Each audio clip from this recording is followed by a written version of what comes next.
Gold Honeycomb Hydroprint Finish ang gagawin natin. Kaya simulan na natin at wag na natin patatagalin pa to. Kaya kung interesado ka kung paano natin ito gagawin, panoorin nyo tong vlog na to. J-Tech Carbon Zone Philippines. Eto muna yung before na gagawin natin guys. Sabay sinumulan na rin natin at try sanding nga tayo dito para makapagbuga na rin tayo ng primer dyan. Tapos na i-apply na rin natin yung plastic primer promoter. Kaya ganyan na yung itsura ng panels na binubugahan natin. Tapos in-apply na rin natin itong spray filler or sealer natin para makumpleto yung primer coats natin dyan. Kaya kung lagi kang nanonood ng mga project vlog natin, hindi malabo, alam na alam nyo na yung prosesong ito. Kaya next step tayo.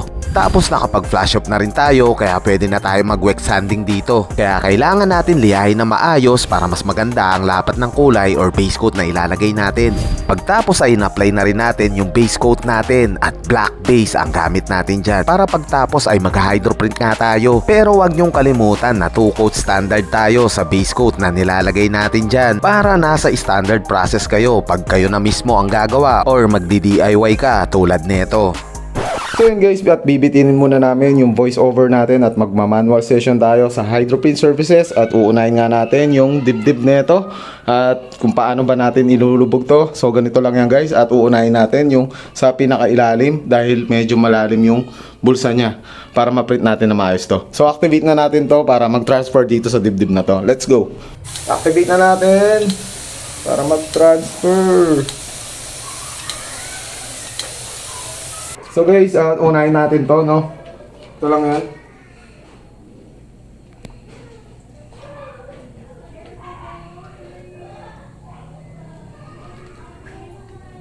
Yun. Kasi ito siya guys, oh. Okay. So yan, may print lahat yan hanggang ilalim. Pamunta doon sa bulsa. Okay, so may mga print yan. Ayan guys. Pati doon, kahit pa paano. So, hindi talaga siya malalagyan dito talaga totally. Pero, magagawa natin ng paraan yan. So, magiging presentable pa rin yan. Alright, so 1-0 guys. Punta tayo sa second dip. So, yun guys, naprint na nga natin yung dibdib. Siyempre, hindi mawawala yung batok niya, no? Para magkaduktong sila dun sa unang naprint natin. At yun, activate na natin to para mag-transfer na yung design. Let's go! Activate na guys!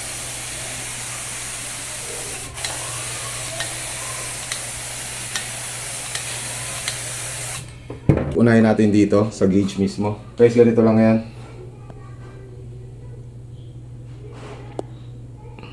Yun. Tapos, shake mo lang ng konti. Charad. Okay.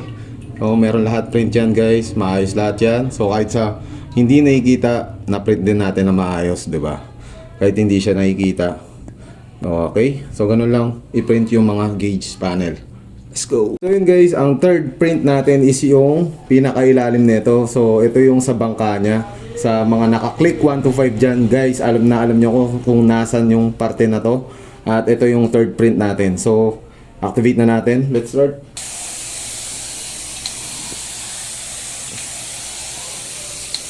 So guys, depende yan sa pag-activate nyo, no guys. Depende yan sa pag-setup ng mga spray gun nyo, no. So ganito lang i-print yan guys, yung mga side panel ng bangka ng click 1 to 5. Napakasimple lang guys, oh. Kita nyo naman, di ba? Ganun lang kasimple, tapos angat nyo na. Okay. Napakaganda ng print na yan. So meron yan hanggang dulo. Kahit sa pinakailalim, meron din yan. Okay. So ito na yung third print natin. At balik na tayo guys sa voice over natin. Dito ay in-apply na rin natin yung gold toner para makuha natin yung gusto ng kulay ng kliyente natin. Kaya kahit anong kulay pa ang gusto nyo ay pwede rin natin gawin yan. Kaya minanual talaga natin yung guys para mas maintindihan nyo lalo yung proseso sa hydroprint services natin. At kahit humaba pa yung vlog natin, alam namin na mas makakatulong sa inyo yung ganung paraan, right? Pagtapos nating kulayan, ready na rin natin yung clear coat na gagamitin natin dyan. Sabay apply na yung clear coat natin dyan para makita na rin yung finished product natin dito. 2 coat standard pa rin yung pag-apply ng clear coat natin. At sana umabot kayo sa dulo ng video guys dahil mami-meet up natin yung customer natin dito. Kaya malalaman natin yung customer's feedback ng kliyente natin. At nasa Christmas season na pala tayo guys. Ito na yung December rush natin dahil parating na nga yung Pasko at bagong taon at nagbabalak kayo magpagawa sa amin, so kailangan nyo lang magpabook ng schedule para makakuha kayo ng slot ngayong December. At baka maunahan pa kayo, kaya direct message na lang kayo sa aming page para pag-usapan natin yung project nyo na ipapagawa sa amin. At eto na nga yung finished product natin. So yun guys, ito na yung finished product na mga ginawa natin, no. Ang gamit nating pattern is yung honeycomb natin at napaka bestseller nito sa Hydropin services natin. At yun, medyo iba yung finish natin dito. So gold finish yung ginawa natin dito guys, no. Then start tayo dito sa kanyang batok. So ito yung product natin, finished product. Pag nilagay natin dito sa ulo is nakadetalyado pa rin yung honeycomb natin, no. So ganito tayo trumabaho sa Hydropin services natin guys. At hindi yung basta-basta na lang tayo naglulubog. Gawa nga, lagi kong sinasabi sa inyo yan. Then yung next, yung engine cover, no guys. So ganyan siya nakalagay. Ayan, so nakaside pa rin, nakatayo yung honeycomb. Ayan, so nakadetalyado pa rin talaga yan guys, no. Ayan. Yan, so yan. Hindi siya yung kahit saan na lang napupunta yung mga carbon natin. Alright. Then, ito yung sa bangka. Hindi ako nagkakamali. So, nakaside pa rin yan. Okay. Then, iniba lang natin yung sa dibdib niya, no. So, nakahiga yan. Then, pagdating sa mga side na panels is nakatayo sila. Alright. So, nakadetalyado pa rin yan. And then, yun. Meron tayong ginawa dito. Different pattern, no. So, nung nagtataka kayo, iba yung design na nilagay natin dito. Pero, same process lang siya guys, alright? So, hindi ko lang na-videohan. Medyo busy tayo, pero same process pa rin siya. Okay, so, nasa front naman to guys. Kaya, ito, magkaiba to sa dito. Ito kasi yung mga front panel niya. So, sa mga naka-click dyan, alam nyo kung saan nakalagay ito. So, nasa front yung mga twill niya. Then, yung sa likod, naka-honeycomb rin. So, reflection check natin dahil maliwanag naman. So, tingnan natin yung finish natin dito guys, okay? Basta mo marimbin to. Ayan guys, so. Napakaliwanag ng gold finish natin. So, magtataka kayo at gusto nyong gold finish, guys, ito yung finish product natin. Kapag nasa outdoor. Nasa indoor kasi tayo guys, kaya ayan. So, liwanag ng gold natin. Okay? Then, i-check rin natin yung twill natin dito guys. Kung anong finish niya. So, yan guys. So, tingnan nyo to ha. Kapag nilagay natin siya dito. Kaya lang. Wait lang. Yan. So, pag nilagay natin ganyan. So, naka-presentable pa rin siya tignan. Okay, so hindi yung saan-saan napupunta yung mga carbon natin. So, lagi ko sinasabi sa inyo na mas maganda yung nakadetalyado lagi. Yung mga hydroprint natin. Especially sa uri carbon na ginagawa natin, guys. Check natin ulit. Samomar. Ayun. Masisilaw ka talaga dito sa kulay na to. Napakaganda, guys. Oh. Diba? Kaya sa mga favoritism na na mga gold. Yan, guys. Ito yun. Ito yung hinahanap nyong gold finish sa mga nag-i-inquire sa amin. So, ngayong araw guys is i-deliver natin to ngayon sa customer natin at malalaman natin kung ano masasabi niya dito sa mga ginawa natin. Alright, so yun. Babalutin muna natin sila din. Babiyahe tayo at isasama namin kayo. Let's go! Dito ay binabalot na nga natin sila at isasama namin kayo guys sa pag-deliver ng mga panels at imi-meet up natin yung kliyente natin. Kaya sama-sama tayo sa dulo ng video guys ha. Ayun guys, nandito na tayo sa NLEX, no? At i-deliver na natin yung mga ginawa natin. So, tulong na lang natin to sa mga customer natin. So, kaya nating i-deliver natin sa kanila.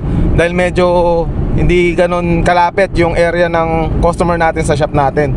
Pero kahit pa paano, syempre gusto natin makatulong sa customer natin para hindi na rin hassle sa kanya. So, tayo na lang magdi-deliver.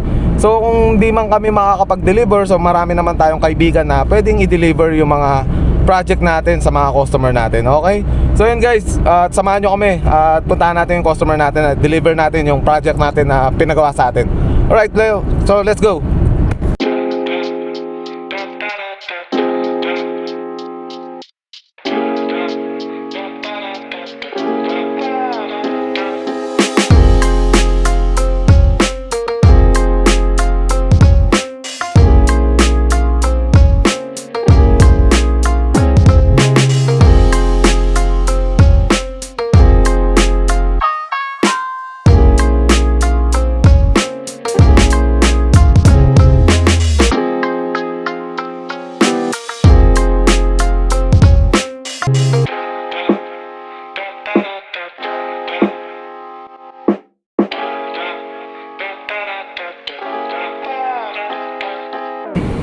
So yun guys, andito na tayo at yun, na-drop na natin yung funnel. So andito si brother, bro, yung may-ari nung pinagawa na project sa atin. So bro, yan, boxing mo na kahit 2 peraso lang para makakita mo yung... Mas maganda dito eh. Oo, Para... sige lang. Sige lang bro, huwag ka matenso, okay lang yan. Hindi sir Ayan, diba? matagal ko na kasi gusto mo nang pagawa to eh.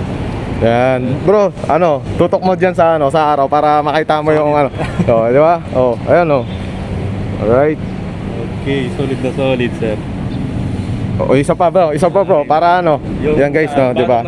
Nakakatuwa yung expectation ng customer natin, syempre. Excited na rin po ako. No, di ba? Excited na yung customer natin na nagpagawa sa atin, syempre. Kaya, Pwede yun. pang na makakaulit. Makakaulit. Ito yung batok. Na si brother kasi syempre bagong gawa nga baka daw magasgas. Mas maganda kung wala talagang Oo. gas kasi doon ako na kaya nga Bro, ingatan mo na lang yung mo ha. Ayan Tapos yung logo nandun sa maliit, Okay. ko na lang. Okay. And guys, sa indoor, kapag hindi maliwanag, kapag maliwanag bro, pakita mo. O yan di ba? Ang liwanag. solid po. Ano bro? Ganda, sir. Solid na solid sir. Alright. So yun guys. Bro, ano kasi pangalan mo bro? Landmark sir. Landmar. Apo. Bro, anong masasabi mo bro sa ginawa namin sa I-rate product click ba? mo? O, i-rate ba sir? Ha? I-rate ba? Hindi na, okay na yun. Anong Ang masasabi mo i-rate bro? kasi 99/10 to sir eh. Na-rate pa tayo. Pero bro, yun, maraming salamat bro sa project na pinagawa mo sa amin. At hopefully, Sunod pa to sigurado. susunod pa. So yun bro, ano masasabi mo bro sa mga nag-i-inquire sa amin na gusto magpagawa? Anong expectation nila? Sobrang solid po. Di po kayo mabibigo. Yun. So yun guys, another project vlog done. So maraming salamat kung umabot ka dito sa video na to. Siyempre, maraming salamat po. So yun guys, till next project vlog tayo at kita-kits tayo ulit. So yun guys, maraming salamat. Guys, may nakalimutan ako. At bibigyan natin yung customer natin. Kahit hindi niya ilagay ito, okay lang. Ang importante, may memorable tayo sa customer natin, no? Bigyan natin siya 3, bahala na siya. Bro, ikaw na bahala dyan, ha? Okay, sige. Kahit hindi mo ilagay, okay lang. At least kahit papano, meron kaming... dito, yun, sa isang motor. Doon sa Hindi, ko lalagay kasi dito. actually pang sasakyan to eh. Ang gusto lang namin, may memorable kami sa mga customer namin, ha? Okay, sir. Hindi, Ako na ba dito, oh. sir? Bro, ingat ha. Sakit ko to, sir. Bro, ingat. Thank you, sir. Thank you, sir. Thank you.